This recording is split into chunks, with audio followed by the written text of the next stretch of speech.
શરમ મિત્રો સરસ મજાના માતૃમાના દર્શન અમારે થઈ ગયા છે અને આજે માતૃમાનો યજ્ઞ હતો એટલે પબ્લિક પણ બહુ જ હતી અને અમારે યજ્ઞના દર્શન થયા અને બીડું ઉમાવાનો ટાઈમ હતો એટલે અમારે બધાને તેના પણ સરસ મજાના દર્શન થઈ ગયા છે। પછી મંદિરની સામે જ મહાદેવનું મંદિર હતું એટલે ત્યાં પણ અમે સરસ મજાના દર્શન કરી લીધા। દર્શન કરીને અમે બધા થોડીક વાર થાકી ગયા હતા એટલે પૂજારીએ શ્રીએ અમને રૂમ આપ્યો હતો એટલે અમે રૂમમાં બધા થોડી વાર રેસ્ટ કર્યો।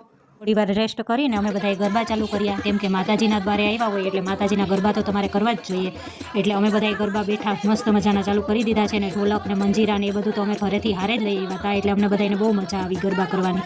ગરબા ગાઈ લીધા એટલે અમારે પ્રસાદ લેવાનો ટાઈમ થઈ ગયો તો બપોર થઈ ગયા હતા અને બધાને ભૂખ પણ લઈ ગઈ હતી એટલે અમે પ્રસાદ લેવા પહોંચી ગયા છીએ અને મસ્ત મજાનો પ્રસાદ હતો। મોહનથાળ ને ઊંધિયું ને દાળ ને ભાત ને શાક ને ભજીયા ને ચટણી ને એટલે મસ્ત મજાનો પ્રસાદ લઈને અમે જમવા બેસી ગયા। જો પ્રસાદ માતાજીનો લઈને રૂમે જઈને ફ્રેશ થયા ને અમે બધા જવાના છીએ હવે જંગલમાં ફરવા એટલે અમે બધા રેડી થઈ ગયા છીએ ને હવે અમે નીકળી ગયા છીએ। ડુંગર ઉપર મસ્ત મજાની જગ્યા છે ફરવાની અને 5 પાંડવના કુવા ને ભીમનો કોઠો ને એવી બધી જૂની જૂની જગ્યાઓ બહુ સરસ છે। અહીંયા તપસ્યા કરતા 5 પાંડવો એમ કેવું છે બધાયનું એટલે અમે બધું એ જોવા નીકળી ગયા છીએ।